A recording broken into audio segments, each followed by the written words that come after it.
Sa ating butihing unang lungsod, God First, Mayor Isko Moreno Dumagoso. Palakpakan po natin ating Mayor. Ang Chairman ng FDAP, Fashion Designers Association of the Philippines, si Ramil Estroque. Palakpakan po natin. At ang overall director ng ating Flores de Mayo 2026, Dalisay at Halimuyak, ating kaibigan Director Raymond Villanueva. Ang pinuno ng DTCAM, Department of Tourism, Culture and Arts of Manila, Crystal Bagatsi. Palakpakan po natin. Si Councilor Sarkal, palakpakan po natin. Ang mga kinatawan ng Philippine National Police at sa ating mga iba pang opisyales ng City of Manila na nandito, sa ating mga designers, sa veterans at saka sa iba pang designers, sa inyo lahat, maganda at makadiyos na umaga ang aking bati. Maikli lang po itong welcome remarks na ito. Alam po ninyo, may isang haligi rito sa Manila Hotel, sa akin na yun.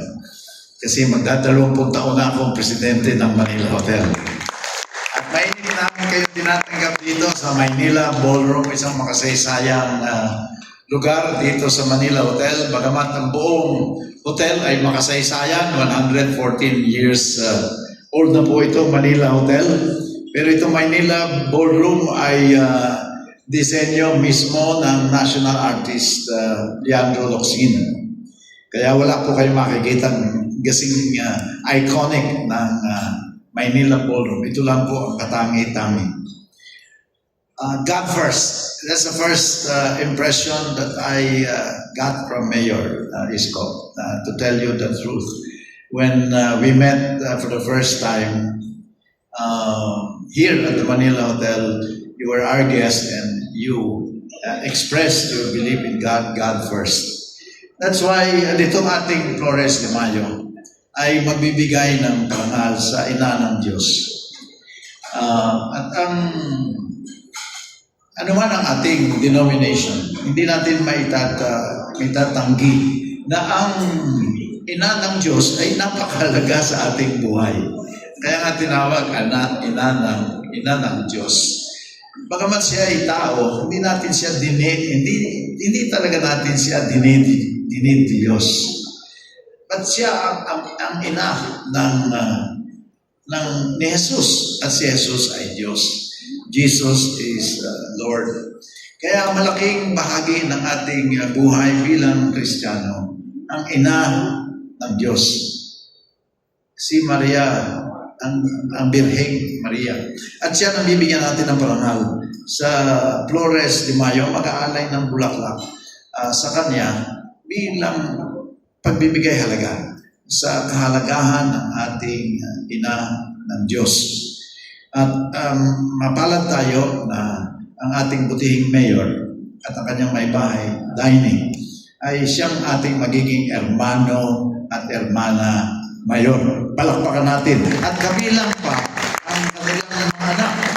Bilang patunay ng kanilang taus-pusong pakikisa dito sa ating cultural event na ating inaasahan na magiging malaking cultural event muli dito sa City of Manila, sapagkat nagsimula ito 1979 sa City of Manila sa pangunguna na rin ng Congregación de Santo Niño, panghaba Santísimo de Nombre de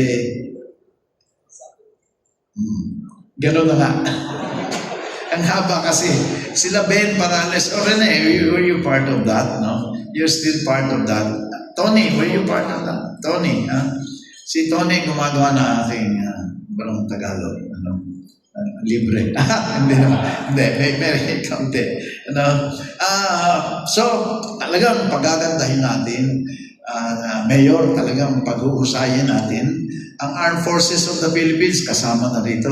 Ang Philippine National Police, ang kasama rito. Ang maghahawak ng arko, mga kadete ng Army, ng Navy, at saka ng Air Force. In their resplendent uniform. Talagang spectacle ito, Mayor. Nakita mo naman yung arko. I-edit lang ng kaunti. Medyo mabigat yata. Baka hindi makaya ng mga members ng armed forces. At talaga sa Facebook, sa traditional media, social media, pinopromote natin, Mayor, ito. At nag-iimbita tayo ng mga mamamayan, hindi lang ng lungsod ng Maynila, kundi karating po na pagmasdan itong makasaysayang pagbabalik ng Flores de Mayo dito sa lungsod ng Maynila. Sabi ko nga doon sa video, inviting the people to come on May 3, 2026, sa harap ng Manila Hotel, magsisimula at iikot sa karating na kalsada. So mabuhay ang Flores de Mayo, mabuhay ang mga designers, at higit sa lahat, mabuhay ang lungsod ng Maynila at ang ating mahal na inang. Maraming salamat po. Mainit ang pagtanggap sa inyo lahat dito sa Maynila Boardroom ng Manila Hotel.